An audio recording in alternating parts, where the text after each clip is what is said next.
Good evening ವೀಕ್ಷಕರಿಗೆ ಶುಭ ಉದಯ.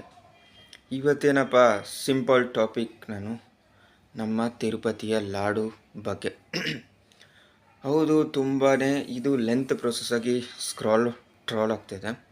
So ಏನಿಲ್ಲ, ಇಷ್ಟು ದಿನನೂ ಅವ್ರು ಚೆಕ್ ಮಾಡದೇ ಇರ್ತಾರೆ, ಅಲ್ಲಿರೋ ಡಿಪಾರ್ಟ್ಮೆಂಟ್ ಸಿಬ್ಬಂದಿ ಚೆಕ್ ಮಾಡಿರ್ತಾರೆ. ಸೊ ಇದು ಒಂದು ಸುಳ್ಳ ಸುದ್ದಿ ಅಷ್ಟೇ. ಏನೋ ಒಂದು ಈಗ ಎಲ್ಲೋ ಒಂದು ಒಳ್ಳೇದು ನಡೀತಾ ಇದ್ದರೆ ಅದಕ್ಕೊಂದು ಕಲ್ಲು ಹಾಕೋ ಪ್ರಯತ್ನ ಎಲ್ಲರದ್ದು ಆಗಿರುತ್ತೆ, ಇಲ್ಲ ಫೇಮಸ್ ಮಾಡೋ ಪ್ರಯತ್ನವೂ ಆಗಿರುತ್ತೆ. ಸೊ ಇದನ್ನು ನೀವು ಯಾರು ನಂಬೇಡಿ. ಹೂ ಸುತ್ತೋದು ಬೇಡ, ಹೂ ದೇವ್ರಿಗೆ ಇಡೋಣ, ರೀಲ್ ಹಾಕೋದು ಬೇಡ, ರೀಲ್ಸ್ ಮಾಡೋಣ, ಅಂದರೆ ಒಳ್ಳೆಯ ರೀಲ್ಸ್ ಮಾಡೋಣ ಅಂತ ಹೇಳ್ತಾ ಈ ವ್ಲಾಗ್ ಇಲ್ಲಿಗೆ ಎಂಡ್ ಮಾಡ್ತಾಯಿದ್ದೀನಿ. ಏನಪ್ಪ ವೀಡಿಯೋಸ್ ಕಮ್ಮಿ ಆಗ್ತಾಯಿದ್ದಾನೆ? ಎಸ್, ನಮ್ಮ ಕೆಲಸ ಇದೆಯಲ್ಲ, ಮಾಡಲೇಬೇಕಾಗತ್ತೆ. ಹುಷಾರಾಗಿರಿ. ಒಳ್ಳೆ